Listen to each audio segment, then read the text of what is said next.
এতিয়ালৈকে কোনো যোগাযোগ হোৱা নাই, কোনো ফৰ্মেল যোগাযোগ নাই।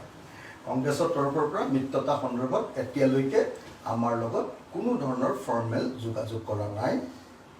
গৌৰৱ গগৈ ডাঙৰীয়াই এতিয়ালৈকে আমাক মানে মোৰ মাৰ খবৰ ল'বলৈ যোৱাৰ দিনা ফোন কৰিছিলে, তাৰ বাহিৰে কোনো ৰাজনৈতিক বিষয়ত ফোনো কৰা নাই।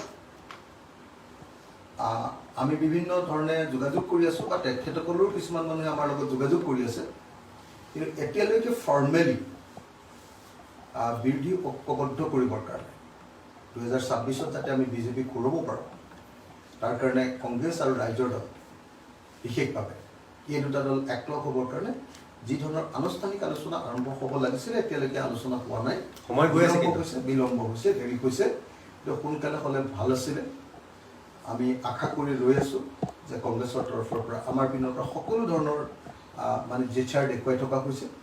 আমি এটাও শব্দ কংগ্ৰেছৰ বিৰুদ্ধে ক'তো এটা শব্দও কোৱা নাই। যিদিনাৰ পৰা গৌৰৱ গগৈ সভাপতি হৈছে, ৰাইজৰ দলে সদায় সদিচ্ছা প্ৰকাশ কৰি আছে। গৌৰৱ গগৈ সভাপতি হোৱাৰ কাৰণে আদৰণি জনাইছোঁ। মই ছ'চিয়েল মিডিয়াত কৈছোঁ, মই সাংবাদিকসকলক মাতি আনি কৈছোঁ যে গৌৰৱ গগৈক আমি আদৰণি জনাইছোঁ। তেওঁৰ দিনত কংগ্ৰেছ অধিক শক্তিশালী হ'ব আৰু আমি সকলোৱে মিলি 2026 বিজেপি ঘূৰাব পাৰিম। এতিয়ালৈকে গৌৰৱ গগৈৰ তৰফৰ পৰা বা কংগ্ৰেছ দলৰ পৰা আনুষ্ঠানিকভাৱে এতিয়ালৈকে কোনো ধৰণৰ প্ৰস্তাৱো অহা নাই, আলোচনাও পোৱা নাই বা মিনিমাম কথাখিনিও আৰম্ভ কৰা নাই। খেলিলে কি হ'ব তাৰপিছত তেওঁলোকে আকৌ ভাবিছে নেকি? সেইটো মই নাজানো, সেইটো আপোনালোকে গৌৰৱ গগৈক সুধিব। যিটো প্ৰশ্ন গৌৰৱ গগৈক সুধিব লাগে সেইটো মোক সুধিটো ৰিজাল্ট নাপাব। আমি একলগ হ'বৰ কাৰণে প্ৰস্তুত।